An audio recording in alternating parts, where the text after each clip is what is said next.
everybody. I'm your host, Jamie Soretta. On this podcast, we celebrate everything local.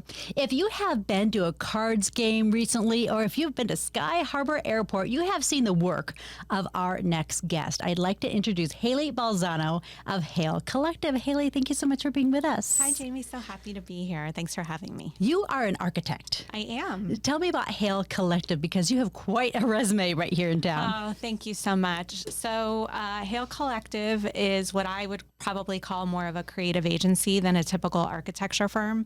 We encompass all aspects of the creative in our industry, which is primarily focused on hospitality.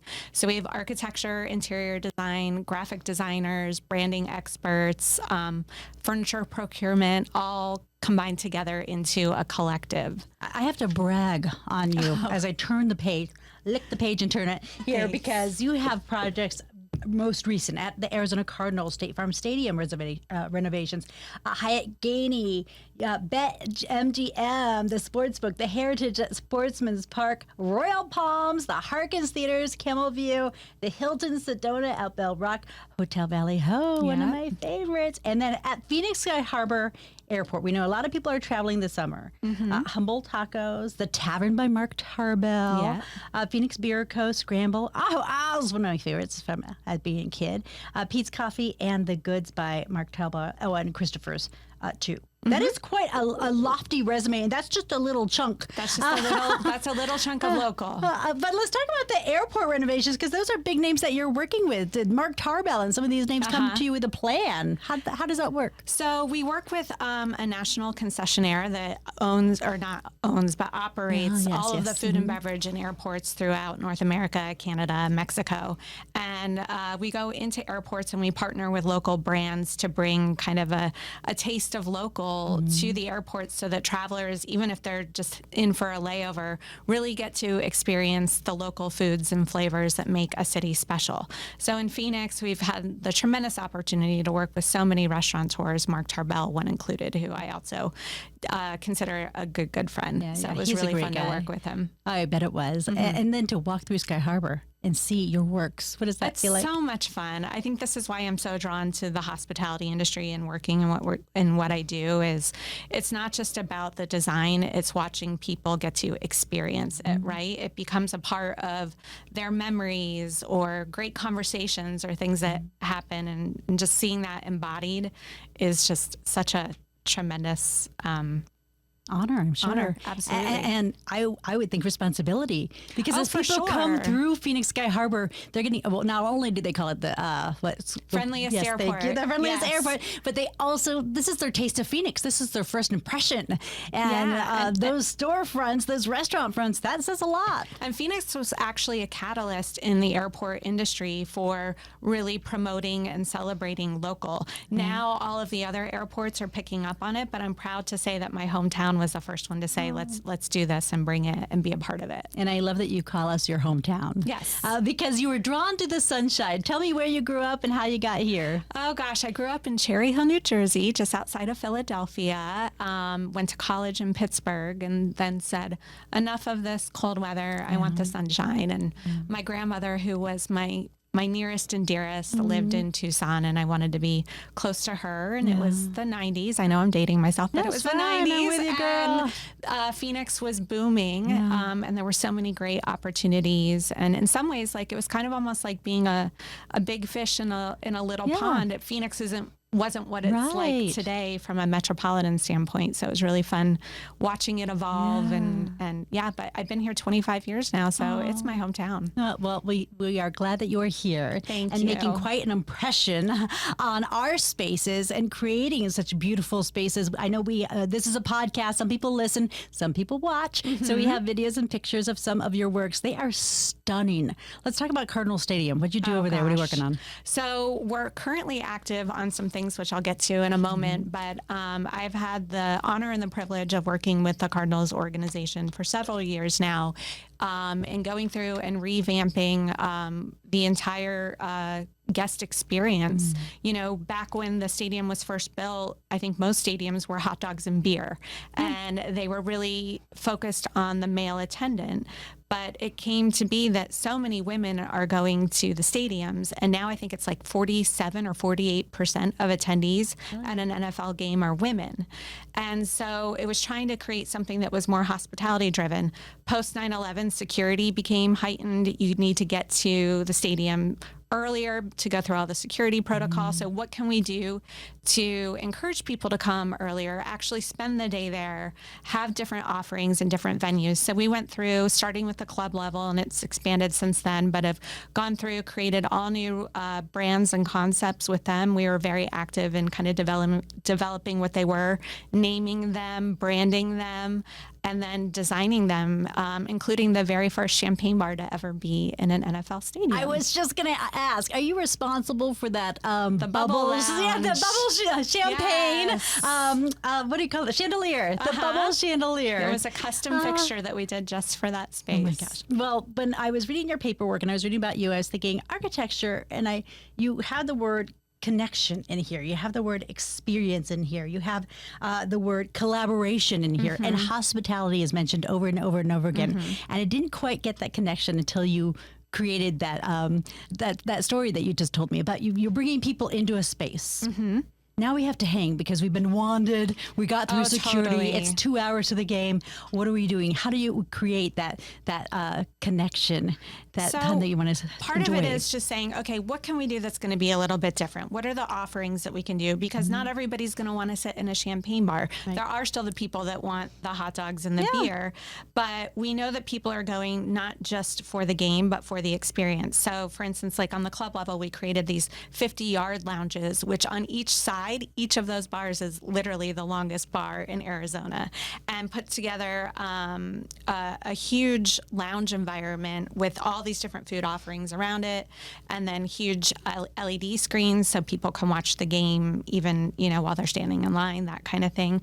But just little niches throughout so that no matter where you are in the stadium, you have some different offerings and touch points. And we even walked through and we found unused real estate and carved it out, and we were able to create better flow, better options. And I think we saw the revenue go up by over 200%, like immediately. So From using unused space. yes, exactly. Okay, so I imagine you studied architecture in college. I did. And then how do you get to this space that you are now built out with the creative, the branding, the marketing, the social media? So when I was in college, I kind of dabbled in a bunch of things, and I took a bunch of classes in graphic design, fell in love with that. And then just through business experiences and things like that, I think I realized there's so many more touch points to the experience when you're designing in hospitality, whether it's the logo, the menus, the uniforms, place settings. We've even worked on those kinds of things.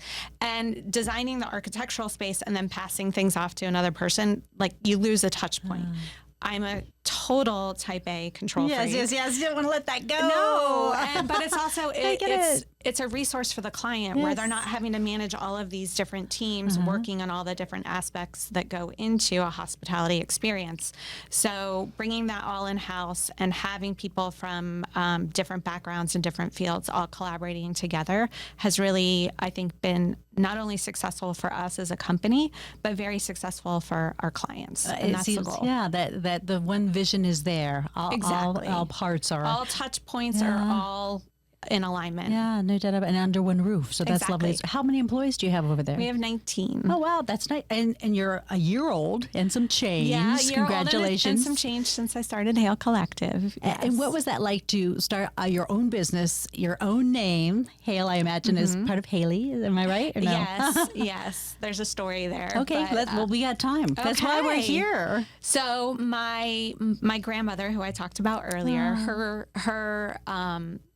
the woman mentor in her life that almost became a surrogate mom to her is a woman that I'm named after, and she was my mom's godmother. But she was the one that saw amazing potential in my grandmother and actually funded her to go to college, even though it wasn't her own daughter, and was just such an amazing impact of a person in her life and then my mom's life. And so that's who I got named after. So that's where Hale comes from. It's kind of the legacy of strong women and love in my family. And bringing each other up. Exactly. How beautiful. Thank you.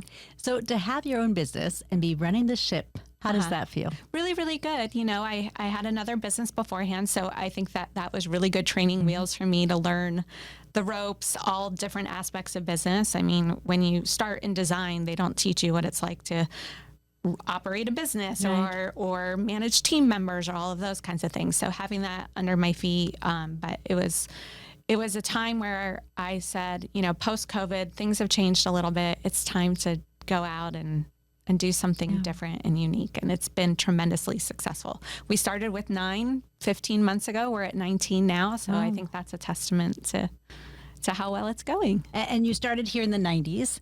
Were those strict architecture rules during that, working for other firms? My first job, I actually started out in healthcare architecture, believe it or not. Yeah. So hospitals? Medical office buildings, those kinds of things. And I worked for an architectural firm. I don't want to name them, but because I'm going to say it was very siloed. Like the architects were in their own kind of realm, and then they had some interior designers, but it was like the project would start here, they'd make all the decisions and then just pass it off to the interior designers to kind of pick some colors and then move on. And I just felt like there was such a detachment in the way that you design, and I love what happens on an interiors basis because that's what everybody experiences and touches and feels. Nobody really gives consideration to the actual building itself. It's everything that are your touch points during the day. And so then I left and then worked for a firm where I was the only architect on staff, surrounded by interior designers. And that just opened the door to me of just understanding holistically what it all is. How it all works hand in hand. And it's best to bring them in from the ground floor. And let's talk about this space. Exactly. What was it about space for you? I mean, how do you remember being a kid? Was your bedroom just immaculate? Tell me about when you were like walking into a space. My mother would say no. But what was it about? Like, I want to do something with this space. How can I do it better?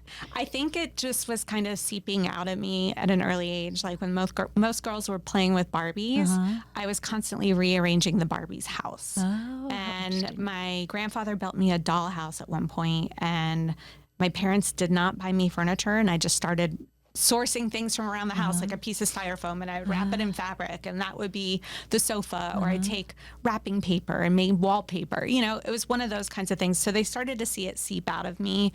And then my parents and my grandmother were very good about kind of helping to direct and lead me. I think my grandmother got me a subscription to Architectural Digest. And then my parents set me up to go to pre-college the summer between my junior year and senior year to go live in a dorm and get a little bit of experience and see if it was something that I wanted to do. And the rest is history. What was that first building that you designed? Oh gosh, the first building I designed, I worked on the Fresno Heart Hospital in Fresno, California. And then I think one of my earliest ones was also working on the Florence Crittenton headquarters here in town, which was spectacular. For those that don't know, you know, it's a home for teenage girls that just need some help and assistance as they're going through a tough time. And it has a school, it has living quarters, all of those kinds of things. And it was just a tremendous project, and it's made such an amazing impact. Here in the community. You mentioned that, and we mentioned some of the big names here in the Valley. Who are your customers? Are they mostly those big projects? Do you have smaller projects too? We do have some smaller projects too. I started out only working on small projects, or as we call them in the industry, mom and pops, you know, like the little one-offs that want to start restaurants. And over time, started working with restaurant groups and then larger national clients. So, you know, life is what it is. And so I think I would say most of our clients are on the larger side, but I never say no to a great opportunity. And you never know where a small one then becomes something bigger. Yeah, no doubt. And to be able to reimagine a space from outside to inside, to the experiences, how much are those experiences that happen inside this space important to you? Very important. You know, I think everybody that works in a creative field or works in something where you impact somebody's lives, you evolve and grow as a person and as a professional, even throughout your own career. You learn from trying something and then seeing how it works. And so much of that is human interaction in my experience. So like I'll design a restaurant and then go back in and then watch how people use it and be like, okay, not the way it was intended, but I can see what we could do differently next time. Or other times you're like, not what I intended, but oh my God, that's awesome. It worked out even better than I thought. Yeah. So what's an example of that? Oh gosh, putting me on the spot. I know. Oh, You gosh. brought it Oh, up. I know. I'll have to go back to that one. Okay, well, if you can, just interrupt me if you come up with that. will. I wanted to talk about I was here in the 90s, obviously, as well. And so I'm interested to see about Phoenix, because Phoenix is quite the melting pot. Oh, People so much. act like no one's from here or stays here, but I think we have It's changing. It is. I think we're coming back home. People are staying. And how does that impact the look of our city? Because now we have the new and we have reimagining for the old. Yeah. I think, it's the natural evolution of any metropolitan city. I mean, if you go to New York or Los Angeles or Chicago, all of those have been melting pots for so many cultures coming together. And I feel like for a while, Phoenix was kind of like small town meets a little bit of big city. But now we do have all of these different cultures and people coming from other places that have come together to really kind of create that network. I call it a patchwork quilt here. Yeah. Like you can go 2 blocks in any direction and it's a completely different experience here in the city. And I love that about it. Is there a favorite project that you did of recent? Oh, you're gonna make me pick between my kids? Oh, yeah. Just how about a more recent one? Well, I mean, I like the Hotel Valley Ho. Hotel Valley Ho was super fun. I would say that my locally, the one that I call my baby is the Royal Palms. Oh, gorgeous. What'd you do over there? Oh, we have touched every inch of that property over, I think I've been working with them for 12 or 13 years now. I've gone through 3 different ownership changes. They always kept you. They kept So that's me. huge, Haley. Probably because I know where the bodies are buried there. What? But only because it is such a unique property. It was built over time. I don't know how many people know, but it actually started as an estate. It was a home. It was a home. And then in the 50s, it kind of became a little retreat where the Hollywood elite would come. It had a heart-shaped pool. And then it kind of expanded. Fred Unger, I think, took it over in the early 90s and then made it the resort that it is today. But, his whole goal when he did that was resourcing or bringing things in from all over the place so you felt like you were still staying in someone's home and it's telling a story. And that's been our goal to carry on Fred's legacy. He's no longer with us, but what an amazing man. Carry on that legacy of storytelling of the history, not only of the property, but kind of almost the history of the valley. I mean, this property has evolved and has hit so many different touch points of the evolution of the city. And it's literally smack dab on Camelback Road, but you drive up that driveway and you are completely transported into a different environment. So that's our goal with that. And It's a beautiful space. thank you. It really is. And I love the attention to the citrus. Oh, absolutely. Just think of the oranges and the blue and very, very pretty. In fact, my mom kind of modeled her backyard behind alongside the Royal Palms. So when you see the Royal Palms, my mom tried to kind of mimic some of the stuff in her backyard. She is not alone. So many people have done that. And I get so many phone calls from people saying, where did this come from? In fact, I actually wound up getting a client once because they fell in love with a piece of artwork we selected in the bar. Oh, wow. The manager set him up, and he owned a company here in town, and then we wound up designing his headquarters. Oh, so no big deal. No big deal. Look at you. I know. But you were also an architect who selected the artwork. Oh, absolutely. Within. So when it's I top said to I'm a bottom. control freak, I'm a control freak, and all of that stuff is part of the success of designing something. It's all those little touch points. So let's talk about when you went out on your own. What mistakes were made that you wish you hadn't made, that you would learn from, that you would tell someone not to make? What successes did you see? Like, that worked out well. I would say trust your gut. Sometimes I think when you get started, you want to say yes to everything and everyone because you're afraid of failure, or are we going to have enough work to keep on going? But trust your gut, because the gut is usually the ones that'll say, this one may not be worth it, or this person that you're working with may not be the right fit. And stay true to yourself. I would also say I had no business experience other than just, working in other firms. And, I learned by, boots on the ground and doing the hard work. I mean, when I started my first company, I was IT, I was onboarding, I was training, I was project management, all of those things. And I think that's also what got me to where I am, is that, I had to work hard in all of those different aspects that I wasn't necessarily trained in to get there. Let's talk about the different branches of Hale Collective. Okay. So we have the architecture. I want to build a building. I come to you. Yep. Now, who's going to help me inside the building? Tell me about the different points there. So the way that we kind of approach it is we have graphic designers, branding experts, interior designers, architects, and then we have a team that's just solely about procurement. So that's us doing all the purchasing and sourcing for all the aspects that go into it, whether it be furniture, artwork, accessories, those kinds of things. But when we start, we meet as a team and kind of talk about the different touch points. I feel like it's crucial that everybody understands where we are on the ground level, so that everybody can then figure out their roles in the project. And I don't treat architects different than interior designers. I think when you're building a space, you're building a space, and you need to know everything that goes into it. So you need to understand the construction details. You need to understand the fabrics and how much wear and tear they have. Yeah. All of those things that go into it. I think if you're in the design industry, you have the talent and ability to understand and learn all of it. So that's kind of our approach to it. Why was the branding important to have that front line? In hospitality? Okay, so when I first started working on restaurants 20 some years ago, it was a completely different thing. Yeah. I think part of it is the fact that we become culturally more evolved with flavors and food types and those kinds of things.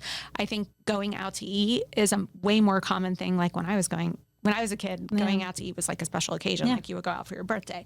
Now people do it all the time, 3, 5, 7 times a week. So the branding component to me is crucial, because what we do now as designers is we're creating a branded experience. And the market is so saturated with restaurants, and everybody's vying for attention or room in the space, that you have to think about what's going to set yourself apart in the marketplace. You can have the best taco in town, but now in this day and age of Instagram and things like that, people are all about the experience, the service, all of those things too. So that's when we work with our clients to say, okay, here's your brand. Let's take a look at what else is going on in the marketplace. What are the differentiators? How are you different than Joe Schmo down the street? All right, let's feed on that. Let's kind of come up with our core elevator pitch or brand statement of what it is. And then the naming, the graphics, the architectural design, the interiors, it's all going to come together into that little nucleus of what we create as that initial concept. Was that a lot of learning for you? Oh, yeah. It's something that evolved over time. I think I'm not going to generalize, but I am a little bit. I think when you go to school for architecture and design, you kind of work inside this whole realm of what a building is going to be and how's it going to come together or whatever. And interior design, it's like, what is the space going to feel like? But when you bring it all together, like it takes on a life of its own. Is there a building in Phoenix that you say, I wish I designed that one? No, but there is a building in Phoenix that is my dream project that I would love, love, love to work on. Okay. And that's the Westward Ho. Oh my goodness! Old historic hotel. Yes. Yeah, I think it's residence or assisted living or something. And then ASU has the ground floor. Okay. But they haven't touched like the old 30s, 40s architecture on the inside. And I would love to make that into a boutique hotel. All right, Westward Ho. I know. Send the vibes out. So what would you add to that? What would you bring into that space? I would just bring it back to its glory, tell some of the amazing stories through Phoenix. I mean, Psycho was filmed in one of the bathrooms there. So I know. You'd have to have a Psycho room, right? Oh my gosh. But I just think, there's so much tremendous tapestry and history in this town. And we've done it with Royal Palms. I would love to do it in an urban environment like Westward Ho. And my first office was right down the street, so I used to stare at it every day. Passed it a lot. Well, you've got your eye on it, so you let me know when this project happens. I know. If anyone's listening. Westward Ho, Hale Collective. What did they say? The Westward Ho X, what is that like? It's that collaboration thing when they try to add that. So-and-so yes. It's like that. How has design changed, though, in Phoenix? When people are designing their homes or designing their business since the 90s, cities. What's the vibe now in Phoenix? What are people wanting? What are people going for? I think it used to be so regional. You look back at 80s, 70s, 80s, 90s architecture of shopping malls or homes, and it was all the adobe, the tile, the clay tile, all of those kinds of things. And now it's becoming more modernized and I think a little bit more transitional. It's not so regional anymore. But the thing that I believe is you always still have to have it be a sense of place, something that ties. And I mean, we live in the Valley of Sunshine, right? We get inundated with summers like we're about to go into right now. So how can you take inspiration from something that comes from a different part of the world, but make it something that's actually applicable here? You also mentioned you work in immersive experiences. What does that mean? We've worked on a bunch of different things that are just even experiential. So it may be just like a temporary pop-up kind of situation. We did one with Yelp and St. Vincent's de Paul several years ago for the Super Bowl, where we created the largest snack stadium in the world. Like, I think that they actually applied for the Guinness Book of World Records. But we worked with the Arizona Cardinals even as a partner. They brought the cheerleaders out, but we literally built a life-size, you could walk through kind of a life-size version of the stadium, and it was all built out of food. And then so people could walk through, experience it. We had I think a little paper football game set up in the middle, and then all the food got donated to St. Vincent's de Paul when we were done. It was really fun. You're like, I never expected this to cross my desk. No. I had a friend, colleague that was working for Yelp at the time, and she came to us and was like, we want to do this. And I'm like, you want to do what? Yeah. But it was done. so much fun. It was so much fun. What kind of challenge as a business owner have you overcome that you didn't see coming and you managed to work around it and past it? Well, I think everybody would answer that with the pandemic or the Great Recession of 2008 through 2010. And I think that's kind of where the whole collective thing of having all the different disciplines together came out of. It really helps to, as a business owner, diversify your portfolio and your work to try to, not only create amazing things, but ensure that you're going to be able to weather a storm of different parts of the industry, going up and down. Now, nobody planned for a pandemic, and, that was hard on us, especially because, everyone knows that restaurants and the hospitality industry got hit hard, but as a service provider of that industry, we were in the exact same boat. Yeah. And do you think Phoenix is obsessed with mid-century modern? I think most cities are obsessed with those that have it. I mean, like Palm Springs and some other places. Florida is a great example. But oh my gosh, I'm a huge fan of mid-century modern. I was just at the Valley Ho for work yesterday. What did you do over the Valley Ho?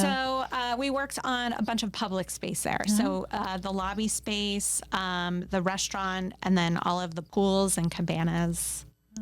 And what is it like when you're entering a place like the Valley Ho or the Royal Palms that has legacy versus something where you're creating it's a blank slate? Yeah, a lot of research and just getting immersed in history, right? And with both of those properties, at least I was very lucky enough that there was enough history recorded to understand, everything that happened there. And then you want to be true to the spirit of it. I mean, we're actually working with the Royal Palms right now on another phase of renovation, and it's one that I already renovated once before. Ooh, again. Yeah, we're going to touch again. Yeah, it's so funny when you get to go back and redo a project that you already worked on. But it's trying to find things that not only stay true to the history, but in this case, we're trying to do something that's going to modernize the experience because that experience has evolved so much. And that's all I can say because they haven't announced it I feel like I have one more question, but it's probably off the record, so we'll wait. But I'll come back next year because it'll be under construction next summer. Well, we love that space. It's absolutely gorgeous. As you mentioned the name of Hale Collective and Haley and your grandmother and I guess her godmother? It was her mother. It was my mom's godmother. Yeah, mentorship is important to you. Oh, absolutely. Absolutely. I've had so many tremendous mentors help me throughout my life. Some expected some kind of coming from nowhere, completely unexpected. And with this company in particular, and the reason that the word collective is in the name, it's truly not only about us surrounding ourselves with talented, creative individuals and doing it as a team, but it's also, I mean, my personality, I've done all the personality tests. I'm a teacher. Oh, okay. Good to know. I love being involved and mentoring with the team and just seeing them evolve. It's so much fun. So give us some free advice for someone who wants to be sitting somewhere close to where you are someday. I would say find a place that is doing something that you love, but has people that are passionate about it too. Because having those leaders and having those mentors carve the way for you is invaluable. And willing to share their time and their knowledge is important too. Absolutely. Yeah, no doubt about it. It's very important, especially in the community that we love. Absolutely. So, well, I ask about what you love. What are you reading right now? What are you drinking? What are you eating? What are you doing? What are you loving in Arizona right now? Oh, gosh. So I'm in between two books right now. I'm just starting the sequel to Shantaram. And if nobody has read Shantaram, you have to read it. It's one of the best books I've ever read in my entire life. So I'm reading the sequel to that. And Okay, wait, hold on. How do you spell it? Shantaram. What is it about? Okay, so it's based on the author's true story, who I can't remember if he's from New Zealand or Australia, but either he is or the character is. He was married, got addicted to drugs, became a bank robber, was like the most wanted man, got arrested, was sentenced to 19 years in prison, broke out of prison, escaped to India, and then got involved with like the India mafia, but he also became kind of a doctor in the slums and a part of that community. And it just tells this whole story, like a love story, his love of India, all the things that happen. And eventually he winds up getting recaptured. They extradite him back. He serves his 19 years. He writes this book. It gets confiscated like 3 or 4 times and he has to start from scratch again. My goodness. But it is absolutely phenomenal. And there is a sequel to it too. There is a sequel. The book is like literally like 1,000 pages. Okay, so that's our first assignment. That's the first 1 assignment. and 2. What other book are you reading? I just finished The Most Beautiful Girl in Cuba, which is a fictitious story, but it takes place during the time in the early 20th century when Spain was taking over Cuba. And the revolutionaries were trying to fight it. They were trying to get America involved in it. And an American team that was brought down by Hearst, the publisher of newspapers and such, got a team to go down there and sneak this woman out of prison. And then she kind of became the spokesperson for freeing Cuba throughout the U.S. And how are you going through these 2 books? Oh, I mean, those are 2 big, heavy ones. I love history and I love people's stories. Yeah.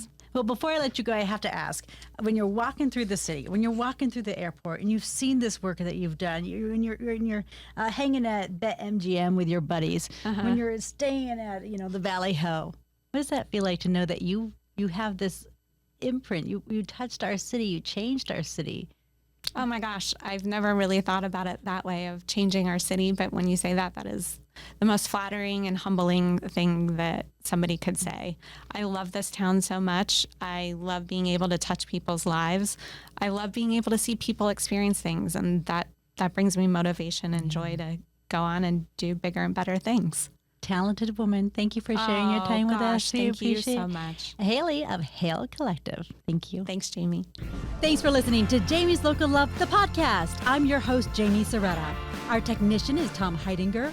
Our editors are Lorraine Shearing and Gina Coy. Do you know a business worthy of some local love? Email me at jsoretta@azfamily.com. Follow us at facebook.com/Soretta and Instagram @SorettaNews.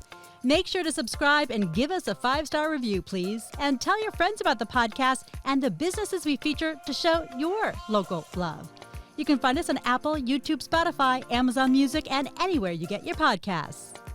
Jamie's Local Love, an Arizona's Family Originals podcast.